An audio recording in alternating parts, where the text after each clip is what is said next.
what I want to do tonight is talk about two things from two different angles, really. I want to talk about what we're doing really well. So an opportunity to celebrate our successes, for sure, but obviously looking ahead to the future as well. And the way we're setting this up is to do two State of the School addresses each year. And really in the fall, to talk a little bit about what we're doing and what we're setting up for that year. And in the spring, have an opportunity to update the community on what's been happening through the course of the year and set the stage for the following year. So tonight we're going to talk about some of the things from a strategic standpoint that we're going to be looking at during the next year or so. But first, we want to talk a little bit about what we're doing to celebrate as well. And when I talk about celebrating who we are as a school and all the great things we're doing, I want to look at it from two different perspectives. I want to look at it both from a process perspective and from the product perspective. And as you can imagine, the process is really has more to do with how we do things, how the classrooms are set up, what the curriculum looks like. Whereas the product has more to do with, at the end of the game, as a college prep school, what opportunities do our kids have from a college perspective. So we'll look at both the process and the product. And just a few quick points on the process itself. Again, focus more on how we do things. The 7-to-1 student-teacher ratio, teacher-student ratio, I should say, is really unheard of. It's typically an independent school like ours. You're going to see more 10-to-1, 9-to-1. But this would answer, if BJ was here, he would tell you this is why we spend over 80% of our $8 million budget every year on faculty and staff, because we have a 7-to-1 ratio. And it's really important that I point out, that is purely classroom faculty. So that's in the classroom, hands-on with your children every single day.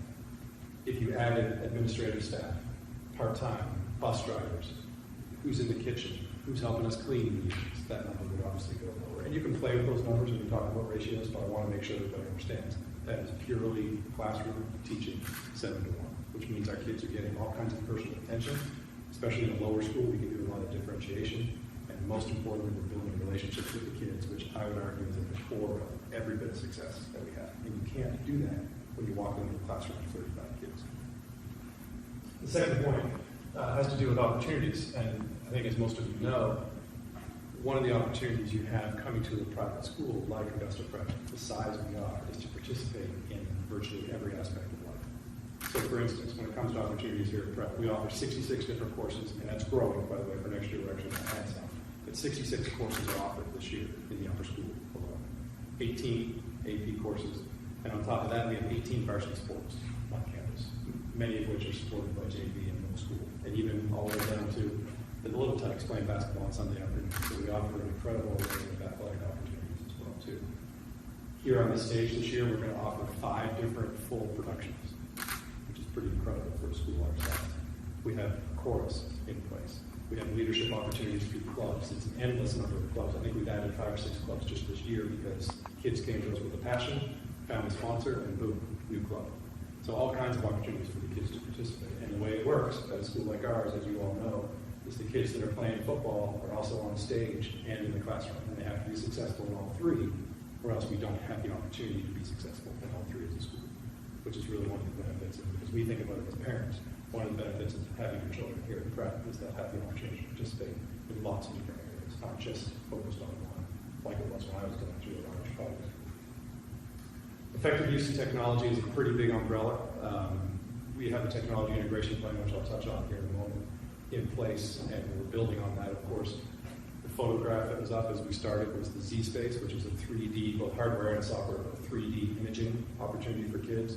So literally, whether it's history, science, doesn't matter what the curriculum is, it literally and truly comes to life in front of you from a 3D perspective. It's incredible. And basically, we're doing open heart surgery on it when I was testing it. It's just unbelievable what we can do with that thing.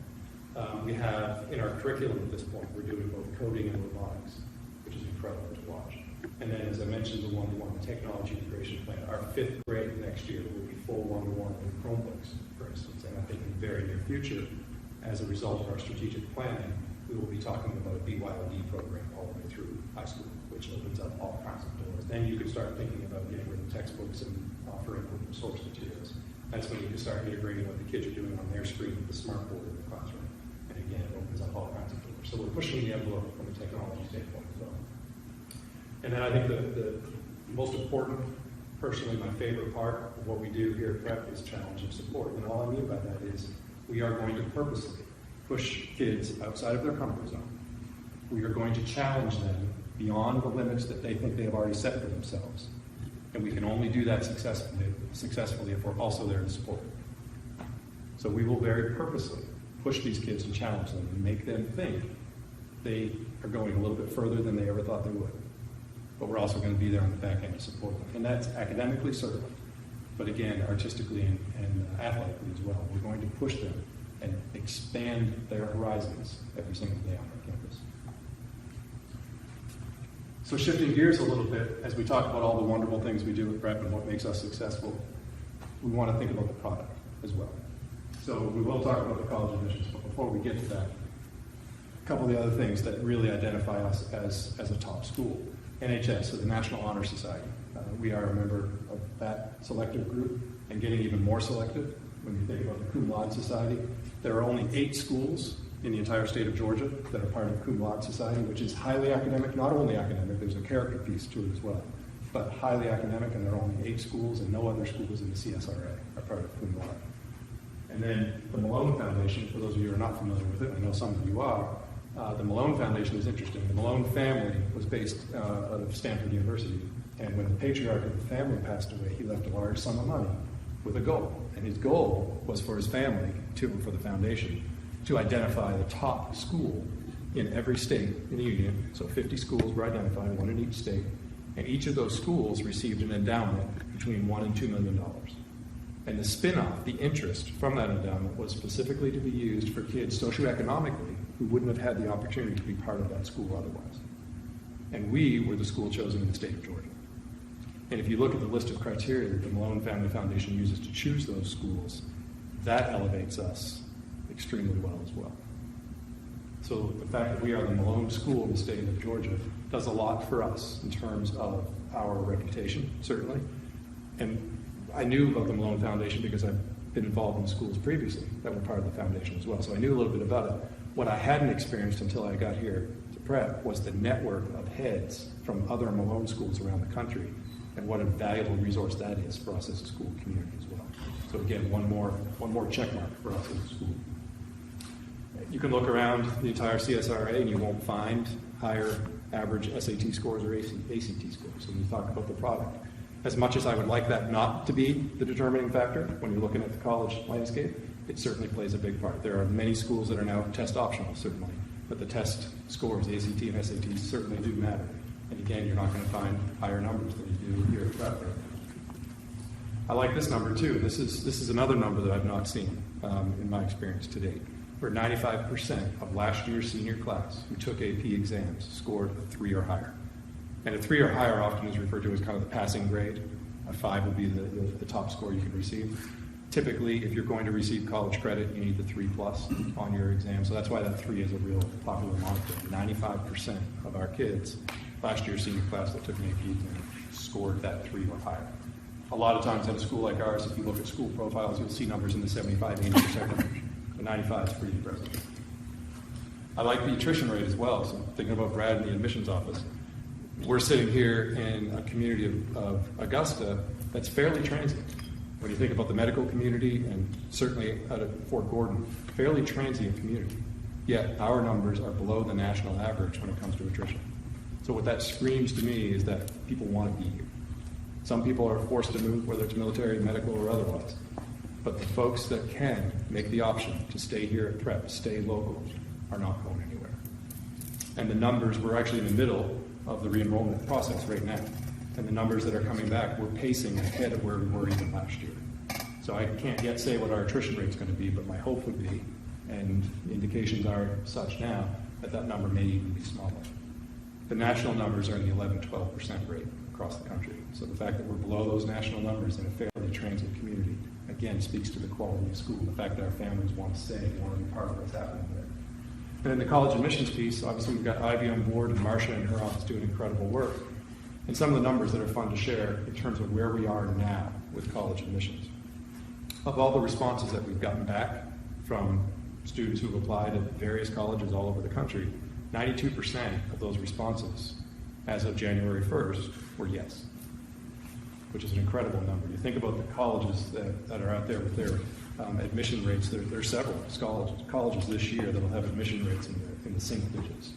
I think last year, do you know, Ivy, last year the game was won by Yale, I think, maybe at 6.5% or something like that. So it's kind of ridiculous. So the fact that at this point, 92% of the responses coming back are yes, speaks not just to the quality of the programming that they're exposed to in terms of college counseling, but it speaks to our philosophy from a college counseling standpoint as well, which has everything to do with good fit.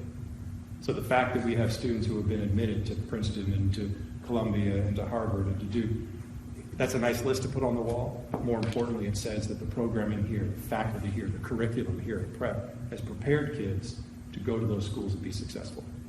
And that's what we're really, really proud of. The other thing I really like about our numbers right now is the fact that at UGA, which is becoming more and more competitive, when you look at the early admission rate, they allowed 51% of students in during the early admission cycle back in November, and 86% of our kids that applied early at Georgia get in. So we're far above what other schools are able to do with Georgia admissions, which of course here at Augusta is incredibly important as well. And then personally, I think my favorite number, when you think about college admission rates right now, or college admission statistics and data, is the fact that we have a small class. We have 40 students in the senior class this year, and those 40 students have applied at 84 different colleges. And that, more than anything, probably speaks to the work in the college counseling office. And I guarantee if we put a list of the 84 colleges before you right now, some of those you would never have heard of, which I think is a wonderful thing. It means that we are scouring, not just the country, we obviously have some Canadian interest at this point too, but we are scouring the world to find the right fit for our students. And if those happen to be Ivy Leagues and really selective schools, that's great because it's a good fit. But they also happen to be schools we've never heard of, and I think that's just as nice, quite frankly. Okay, so I want to talk, as I said, a little bit about strategic planning and what's coming at Prep 2. So we've talked a little bit about all the wonderful things we do, and that's fun to talk about, but we obviously want to focus on what's coming as well and adopt that growth mindset that we talk about here on campus a lot. And what I want to do is, before we jump into a few of the initiatives that we're going to talk about, is remind everybody about the process itself, how we've gotten where we are today in terms of strategic planning. Because as we all know, there have been some leadership changes in the last few years here at Prep. And the result of that is the strategic planning process itself has really kind of started and then stalled, And we are going to carry this thing forward at this point. So knowing that, the first step, I have it listed as summer and fall, but even dating back to last spring when I was on campus with help from Farrell and a lot of other folks, I started digging into all the resources that were available to me. So dating back to 2012, there were various forms of the strategic plan in place. We had survey data, we had SWOT analysis data, and we took all of that data and collated it as much as we could to help us get to where we are now. So all of that data was not a complete waste of time, although it may have felt like that because we kept going and installing and going and installing. It's been incredibly valuable to me coming into the community in two ways: to get to where we are strategically, but it also helped me in a very quick manner to learn a lot about Augusta Prep. What's SWOT data?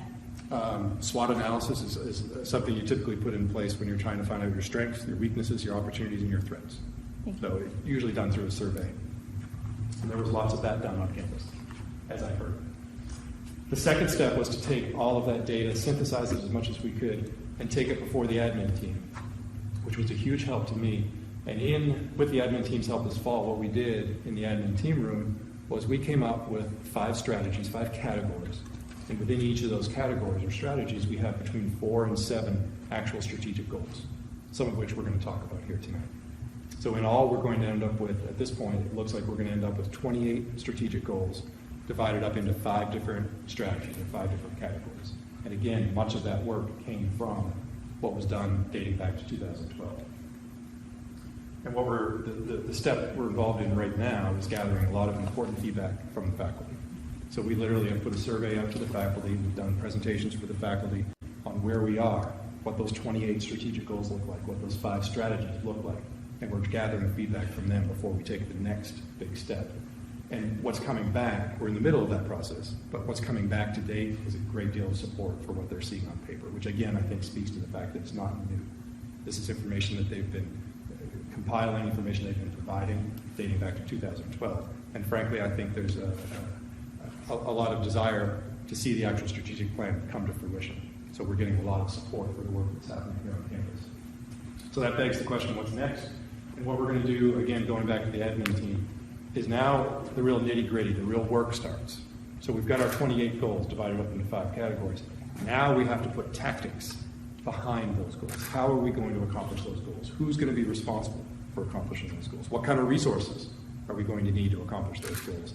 And maybe the most fun, as I mentioned in the admin team this week, the most fun may be deciding how we're going to measure success for some of those goals.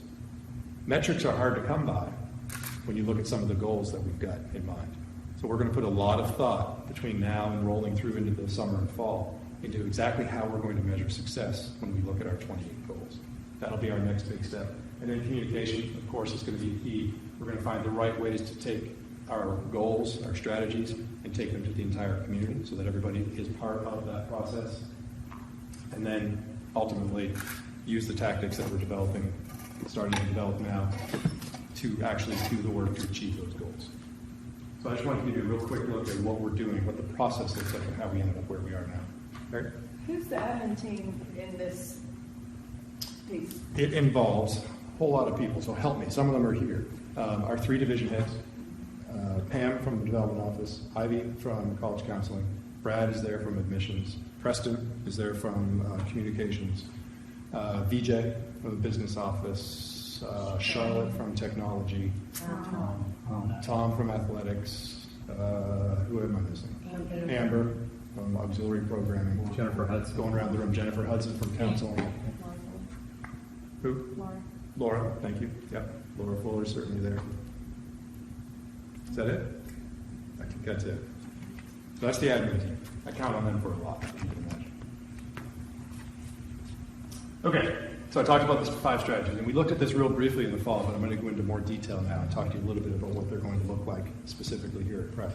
And the 5 categories that we came up with, the 5 strategies that we came up with were to invest, and we use that term consistently, very strategically. So we're going to invest in our people, we're going to invest in our students, and by people, it's really faculty and staff, so that's why we separate people and students. We're going to invest in our facilities, we're going to invest in our community, the greater community, both here on campus and beyond, and we obviously have to invest in our financial sustainability as well. And as I mentioned, a total of 28 different goals within these 5 categories. And I'm certainly not going to go through each and every one of them, but I'm going to look at 3 specific strategies and kind of hit the highlights in those for you tonight. So starting with our people, which very strategically is going to be listed as our first goal, our first strategy and our first goal, because without our people, it doesn't matter what kind of facilities you have, what kind of curriculum you have, without our people, none of what we do really matters. And I would argue that the biggest reflection, best reflection of quality here at Prep is our people. So we're going to start with that, and we're going to take a look first and foremost at answering a very important question, which is, are the faculty here at Augusta Prep fairly compensated? And that's a bit of a question mark right now. I don't know the answer. Benchmarking is going to be a huge piece of that. If and when we identify a gap between what compensation looks like for our people now and where it should be after the benchmarking, and the benchmarking will both be local and regional, and it will both be public and independent schools. So we'll take all that data, and if we identify a gap, and I honestly don't know if we will or not, but if we identify a gap, we will then put a strategy in place to close that gap. Because it's incredibly important that our people, our faculty and our staff are fairly compensated. And I would argue it's hard to find, in my opinion, hard to find a goal that's going to be more important than that. And I mentioned the faculty growth tool to illustrate the fact that there is, at this point, not a consistent evaluation tool or growth tool across all 3 divisions. So we're working on that. Not so much because I'm worried that there's not quality work happening in the classrooms. There's lots of ways to decipher that. It's more about professional development, professional growth. We, in our budget, have a limited opportunity from a resource standpoint to allow and provide professional development for our faculty.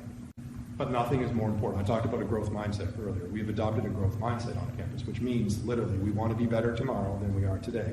We could stand up and list all the ways that we're really good today. You could argue we're great today. But it doesn't mean you don't want to be better tomorrow. And you do that through professional development. So we need a tool in place that our faculty participate in creating that answers the question, which is simple. Where are we weakest, individually and collectively? And once you answer that question, you then can apply effectively and efficiently apply your resources from a professional development standpoint. And that's what we're going to do with the faculty growth tool. Every single one of us on campus has a weakness of some sort. So when we use our professional development resources, our money and our time, we want to do it effectively to answer what those weaknesses may be. And you can only do that with a consistent faculty growth or faculty evaluation tool. When I think about the student experience on campus, so moving from faculty to students, there are several things that we want to tackle. The portrait of a graduate is something that's going to be really interesting for us as a community to develop. And I want to explain a little bit about what that is and where it came from. Ultimately, what we'll end up with when we have a portrait of a graduate is a snapshot of the expectations that we have for the students that are graduating from prep. It used to be, certainly when I was in school, that content was king. When you sat in a classroom, a lot of information was shared with you, and you might do some fun projects, some hands-on stuff along the way. But for the most part, as I remember it, I was to regurgitate the information that was shared with me. And that's all changing. Not that content goes away. I'm a history teacher, so if you take away my content, I'm not left with a whole lot. So content hasn't gone away. But the role of content in 21st century education is definitely changing. So now the reality is the content, from a history perspective, the dates, the names, the wars, the battles, that's now the vehicle with which I teach skills. So at the end of the day, when we do a portrait of a graduate, we want to identify certainly the knowledge they're going to have, what kind of content they have, yes. But more importantly, in my mind, are the skills they have, the ability they have to go out into the world and be a leader. And we need to identify what those skills are, because quite frankly, if we don't know what those skills are, we don't know how to define them, we don't put a portrait of a graduate together, it's really tough to effectively use the resources we have. So if we identify 6 important skills, for instance, for graduates from Augusta Prep to have, we then can put the programming to back up the fact that those 6 skills are being taught. And that's what the portrait of a graduate will do for us. And that's going to be an incredibly collaborative experience, including all constituents on campus, including the students themselves. I'm excited by that. It's going to take a lot of work and it's going to take a lot of time, but I'm excited by that. I talked about the technology integration. That's not something new. It's part of our strategic plan, which will be new. But the technology integration has been going on for several years, so it certainly predates me. We are just going to continue to push the envelope. As I mentioned, it goes beyond just having everybody making sure they have a laptop. In fact, I had an interesting conversation with a faculty member today, and I hadn't thought about it this way before, but in essence, when you think about a 21st century education and the incorporation of technology into what we do, it has as much to do with furniture as it does anything else. So I had an interesting conversation about that. 21st century education, 21st century learning spaces, you need them to be flexible. And the desks we have, if you walked up and down our hallways right now, are not real flexible. So furniture is an important part too. So again, this technology integration is a fairly big umbrella, and it's not a new concept here at Prep. We are just going to continue to push the envelope. The student life piece I want to explain as well. As important as it is with ACT scores and SAT scores and having the content knowledge, I talked about the skills. All of that is incredibly important, and I think we do a great job. I think we're graduating kids that are checking a lot of those boxes. But I don't know that anything's more important, at least to me personally, other than knowing that we're graduating good people. So when it comes to those leadership skills, when it comes to character development, that's tougher to weave into a history curriculum, for instance. So one of the things that we're taking a hard look at right now is our advisory program, and that speaks directly to both leadership and character development. We have a strong program in place in the middle, and we're taking a real hard look at how that can carry on through the upper school. It's not fair to say we don't have an advisory program in the upper school because we have advisors and we have advisees, but I don't know that we have a real effective program. So there's a group of faculty as a committee that started working on it just before Christmas. I actually got a report from them today. It's pretty impressive, some of the goals they have to set up an advisory program in the high school, which will address specifically some of these leadership and character development pieces. And as you know, we also have the honor code on campus, and we have an honor council made up of students. And to watch them work when there is an issue on campus from a discipline standpoint, it's really fun. And that's some of the development that we can lead into that portrait of a graduate as well. That again, is tougher to teach as part of an actual curriculum. I mentioned the daily schedule and even the calendar itself. Not because I'm a fan of always making change. I know with leadership change the last few years here at Prep, one of the other things that there's been a lot of change with is the schedule, and even in some cases the calendar. My goal is to come up with something that works and keep it consistent. So, for instance, next year, there won't be any changes to start times. There won't be any changes to our schedule. We're going to keep it consistent, but we're also at the same time going to be taking a hard look at what makes the most sense for us. And a lot of you have heard me say this before. I'm a big believer that if you look at two things, just two pieces of information from an independent school, you can quickly identify what that school's priorities are. The first would be their budget. You can have a school say, okay, professional development is really important to me, but they spend no money on professional development. That doesn't make sense. So I want to see a budget. The other thing I'd want to see is a schedule or a calendar. If we're not making time for the things that we think are important, whether that's for our faculty or our students, if we're not making time for what we think is important, then we're kind of talking out of both sides of our mouth. So that's why we're going to look at our schedule. That's why we're going to look at our calendar. And I think one of the best examples I can give you is if and when we continue to develop an advisory program in the upper school that takes time, we have to build that time into our schedule. And right now, I will tell you, there's not time for what I would consider an effective advisory program in our upper school schedule. The other good example is the evaluation tool I talked about. One of the most important pieces of any evaluation tool in my mind is reflection. If you're going to ask teachers to set goals and you're going to ask teachers to work toward goals, you have to give them time to reflect on what they do, because it is a rat race every single day. It doesn't matter if you're teaching 3-year-olds or if you're teaching seniors. It is a rat race, I can tell you. So if we're going to make reflection an important part of an evaluation tool for faculty, we had better build time for teachers to reflect into our schedule. So it's about priorities when it comes to scheduling. And then the last one I want to talk about in any kind of detail is our facilities. And I mentioned this in the fall real briefly as well. And I can say it with even more confidence now. So I learned pretty quickly, and it's been confirmed month after month. So I'm an entirety of 7 months in to my leadership here at Prep. But what that 7 months has allowed me to do is to clearly identify the fact that there are wonderful things from an academic standpoint and beyond. It's certainly artistic and athletic too, but from an academic standpoint, there are wonderful things happening in our classroom, and our kids are more than prepared when they leave. What bothers me is sometimes when I walk up and down the hallways, I know what's happening in those classrooms is high quality. But the facilities in which we're doing that work, that programming is happening, don't necessarily match the same quality. So we're going to take a hard look at our existing facilities from a capital standpoint and try to find ways to improve them. And improve them could mean just warming up a cinder block wall, or it could mean incorporating more technology. It could mean enlarging hallways. Kids keep getting bigger, so hallways that were built in 1963 seem to get smaller. So we're going to look at our current existing facilities and find ways to improve upon them. And at the same time, from an academic standpoint, and that's an important focus, from an academic standpoint, we're also going to look at what we need that we don't currently have. We need bigger, better, and more flexible science space on campus. We need, as I've listed here, in my opinion, so this is kind of a development of my vision at this point. We haven't taken this to the community and gotten a lot of collaboration around this, and we certainly will. But I believe very firmly that we need student space on campus, student life space on campus.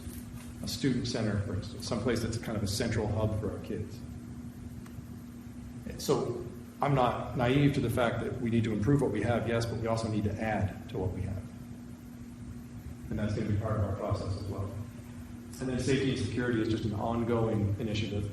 We've got a safety committee on campus that's meeting every couple of weeks, and we're looking at, from a fire drill standpoint, tornado drill. Next week we've got a lockdown drill. So we're looking at different ways to make sure that our campus stays as safe as it possibly can. And one of the most important discussions that we've had to date, that is an ongoing discussion, is balancing making us a safe school versus not changing who we are culturally. Because if we locked every single door and put bars on the windows, we would arguably be safer. But boy, would that change who we are as a school. So we're having those ongoing discussions as well. How do we create a safe learning environment for our kids and for our faculty and for our families without changing who we are as a small family unit? And those conversations are going to be ongoing as well. And technology is a part of that, as you can imagine. So stepping outside of what you are as a community going to see next fall as a formal strategic plan, there are other things going on as well that really don't weave quite as nicely into the strategic plan. And I would argue one of the biggest is updates to our handbook, our student parent handbook. So our 3 division heads have been working hard the last few weeks and will continue to do so likely all through the summer to make sure that you as parents have at your disposal by August 1st of every single school year an actual handbook that does a couple things. Number one, it provides an orientation of such to help you understand who we are as a school, what expectations we have, but it's also a guide that we use when it comes to discipline issues. We want to be transparent, we want to be upfront about what the expectations are from a discipline standpoint as well. So it's going to be an incredibly important, valuable communication tool that frankly needed a lot of updating, and we're working on that right now. So the handbook is a big piece as well. And it'll be available online, so that's the other nice thing, is because it's literally at your fingertips. You can have it at any point, and it'll always be updated. We're going to start likely next spring, so a year from now. Timing is a little bit of a moving target, but certainly next school year, we're going to start some annual surveying of our entire community. And again, that goes to all constituencies. So it's certainly our families, but I want to hear from the kids. I want to hear from our alumni. I certainly want to hear from our faculty. And we're going to ask a whole series of questions. But really what we're after is 2 things. We're wondering, how do you think we're doing? So to an extent, it's a satisfaction survey. But at the same time, it's also what I would refer to as a value proposition survey. So it's also asking questions that will help us as a school understand what's important to you. So we want to know what you think and how we're doing with the current existing programming, the current existing faculty, the current existing this and that. That's important. But I also want to know why you've made the choice to be here at Augusta Prep. What is that value proposition that set either us apart from other independent school options or helped you make the decision to be in an independent school community versus the public community? Because that's what will help us continue to chart the right course going forward. And that surveying will start, and it will be on an annual basis, something that will be consistent so everybody knows it's coming. And that information, that data will be incredibly important to us as we continue to set our plans going forward.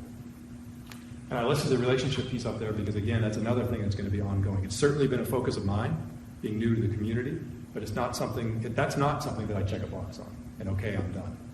It was certainly included in the charge to the head this year that came down from the board level. It was one of 5 very specific things for me to focus on this year. But it's one of those that I suspect forever and ever will maintain itself on a list of responsibilities, not just of mine, but of everybody's. I mentioned earlier the 7-to-1 ratio. One of the benefits of having such a small school community is that you truly can build relationships. And that's student-to-student relationships, student-to-faculty relationships, peer-to-peer relationships amongst the faculty.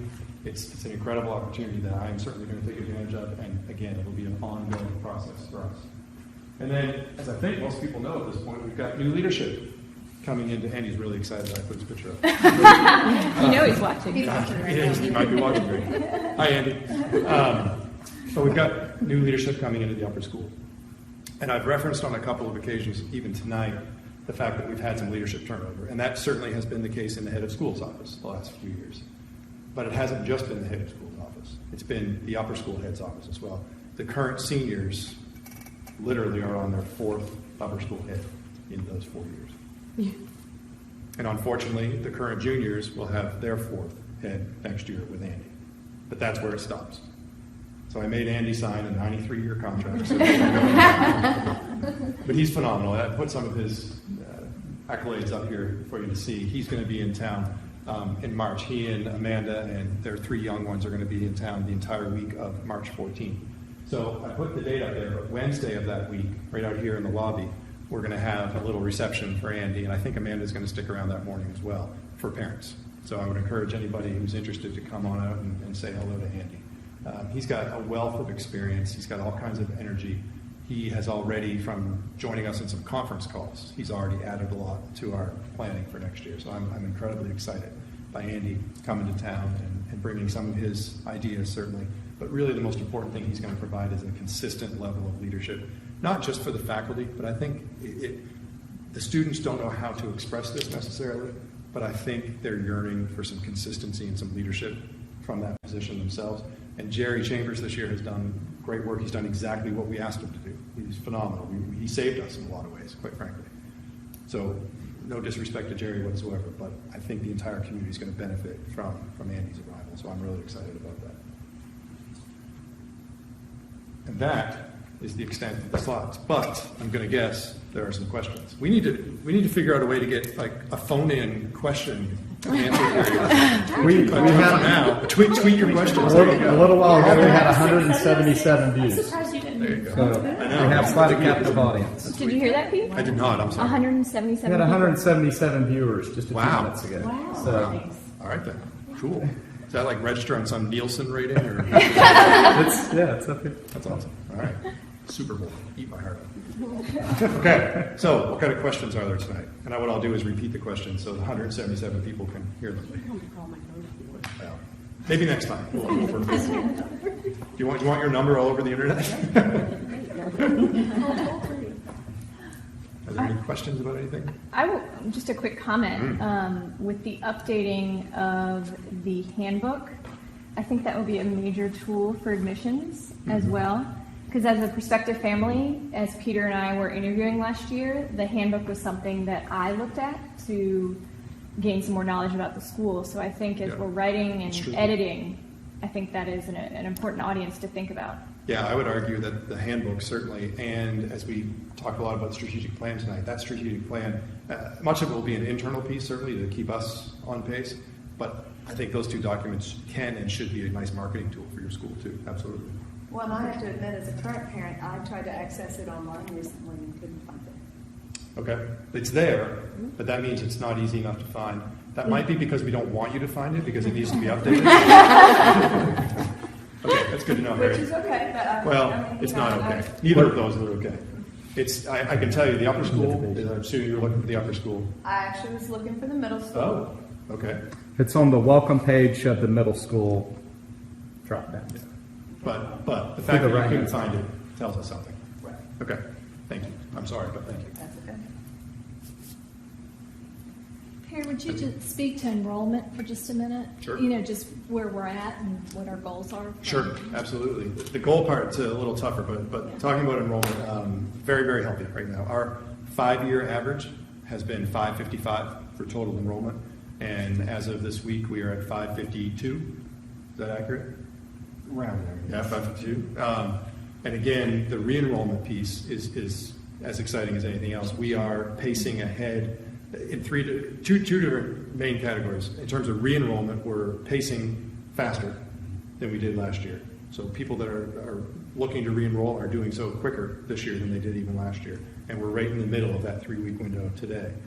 And then the other exciting thing is from an application standpoint, I didn't do the percentages, but we're certainly up in numbers of new applications looking to join the community too, which is going to be interesting because I think at the end of the re-enrollment period, we're going to have multiple classes that are full.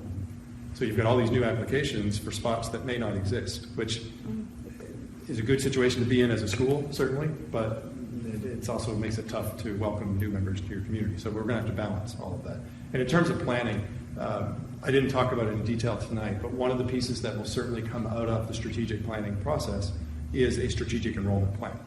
And what that will do for us, Eileen, is identify an overall number that's the right fit, the right sizing is kind of the way you look at it for your school. But more importantly, it'll go grade by grade. And we'll look at what the right number is in each section of each of our grades. And we'll even get as detailed as looking at male, female. Is there a good balance in each of those grades? And obviously the goal will be 50-50, which is pretty rare. But the strategic enrollment plan will allow us to see where we need to target financial aid dollars. It'll let us see where we have transition issues. If we have a need to add 20 people to the freshman class every year, well, maybe that means we need to focus on the 8th grade. So the strategic enrollment plan is going to be a big piece of that. But with all of that said, my guess is the 555 is a pretty accurate long-range goal for us as a school. I don't see a need at this point for us to become a much bigger or a much smaller school. I think those numbers, it's happened naturally. There hasn't been a lot of strategic planning around it, but I think that speaks to the fact that it's probably close to the right number. So whether it's 540, 560, I can't tell you exactly tonight, but I think we're going to be in that target range. So we're very healthy. Good question. And that's roughly how many kids per grade?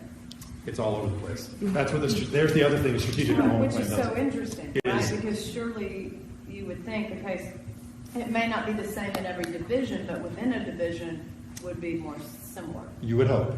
You would hope. But no, I'll use high school as the best example. So in the high school classes right now, we are literally doing a lot of this. So last year we had the biggest graduating class ever. This year we have 40. So it's a 20 student difference just in 1 year. And that, But the freshman class this year. and in the freshman class we're at 64. So I mean, you're right, it's all over the place. And that strategic enrollment plan, that's yet another big benefit, is to create a consistency. And that's most important in the upper school because both from a budgeting standpoint and from a scheduling standpoint, the two of which are closely related, it's really difficult to do when every year you're looking at different numbers. So yeah, we're after a consistent number. And right now we're thinking that the target number is probably in the 50 to 55 range for the high school, but time will tell. But yeah, consistency is incredibly important. It's a little easier to do, admittedly, in the lower schools because you have 2 sections of a grade or 3 sections, whatever it happens to be. You set your cap at 18 kids, 15 kids, whatever your caps are going to be, and boom, there's your number. But in the high school, with so many moving pieces and kids choosing the classes they want to be part of, particularly in junior and senior year, it becomes real important to have a consistent number there. And we don't, so we need to fix that. What are Which some- potentially could mean that you're turning away a crop of good students, right? It already is the case, frankly. This current freshman year grade, even though it's big, we've got 64 kids, there were easily 8, 9, 10 families that were mission appropriate families, wanted to be here at prep, but we didn't have room for them going into this school year.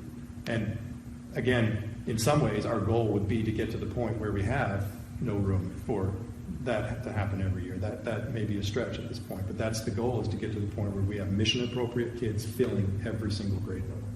And we're getting there pretty quickly. And that's what the strategic enrollment plan will do for us.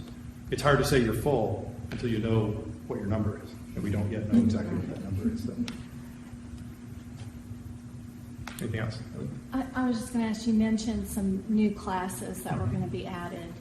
Do you have any specifics that you want to share on that, or is it too early? The proposals for those are just coming in, so I hesitate to say much because I don't want to get myself in trouble, quite frankly. But we have a couple that I would put in under the umbrella of technology. We have a couple that are more from a psychology standpoint, some interesting studies that the kids are going to have the opportunity to do. I think in our foreign language department, we're going to offer more of a cultural class, not a class where you're going to break down the language and learn the verbs and conjugate, but more of a cultural piece for one of our foreign languages. So there's some exciting stuff coming, but we're a little bit early for that. The kids will start to have choices around that toward the end of March. I just want to say that I'm really happy with both of your state of school addresses. Number one priority is your people. And I agree, you could sit under a tree and have a great school if you have great people. Agreed. So thank you. I'm grateful for that. Good. And I'm really happy to see the character component come in. Because there was a time when my husband had a job opportunity somewhere else, and it was an incredible opportunity, so we looked into it. And of course, we looked at schools. And the one thing about that school, that private school in that town that we looked at, they had a character program, character development. And we came back and we didn't have that at all back then. This was probably 10 years ago. Okay. And I know that Mary Beth Burns does some programming in the Character lower ed school. piece, yes. And last night, my daughter said to me, "You know, Mom, you can't put the toothpaste back in the tube." And she did it. It's working. It is working. But it's just so important. It's kind of like, it's not that we're not sending off kids of good character and we're not, good people, but there should be some sort of formalized program that every kid gets, each year. So I'm really happy to hear about that. Agreed. And I think if I were to look at it now, the character ed piece is certainly alive and well in the lower school. The advisory program that Melody has in the middle school is very effective to teach a lot of those lessons. So again, looking at strengthening the upper school piece, that's where a lot of it will come in. And it's about respect, and it's character, and it's doing the right thing, because especially when you're looking at those teenage years, peer pressure literally dominates every thought going through their heads. So to help them have the skill set to make the right choice when it's not necessarily the popular choice, that's incredibly important. And I think culturally, too, we're losing some civility. Well, People just are not as nice to one another. Well, I'll tell you what's happening. You think? Yeah. We see We that. have differences of opinion, but we don't have to hate each other because of it, There's that, In the yes. world, there's kind of just seems more. Everything's an extreme. Yes. Yeah, and it's a little frightening, to be honest. And we see that reflected in small independent schools like Prep, in that, and this would be my argument, and there's certainly some research to back some of this up, but as the family unit becomes weaker and weaker for whatever reasons, and we can discuss that all day long, But at the end of the day, a lot of those character pieces, a lot of the respect comes out of the family unit. So as the family unit becomes less of an influence for our kids, whether that's because they're too busy or the family unit itself is breaking down, a lot of the burden then to teach those character pieces, the respect pieces, fall on us. We have lots of families, and ours may become one of them, I don't know, but we have lots of families where we as a school see the kids awake a whole lot more than their parents do.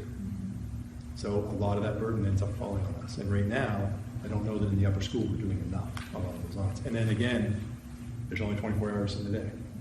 So if it's a priority, when are we going to do it? And if you're going to make time for it, the toughest decision, quite frankly, is the opportunity cost. What are you going to give up in order to do what you're now saying is important? And that's where, as a community, we have to have some really detailed and at times some difficult decisions to make.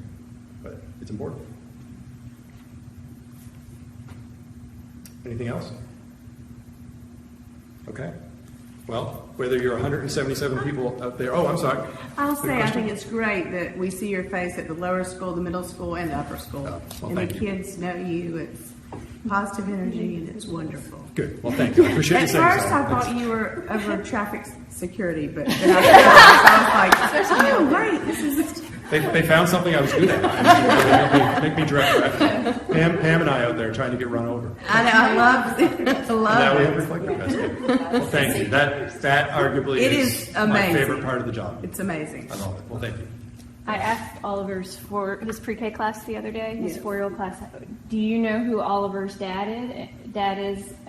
And they said to me, he's the gentleman, or he's the man who tells us when to stop and go when we're in our cars. There you go. There you go. I have a reputation. No, I am, and when I go down to the lower school, I am not Mr. Huestis. I am not the king of the school, as I was crowned early in the year. I'm Oliver's daddy. Well, And I'm okay with they that. all know you. I'm Everybody okay. knows you. Well, thank you. Thank you. I appreciate that. Thank you all for being here tonight. I really do appreciate it. And thank you for being wherever you are tonight out there. Thanks. Thank you.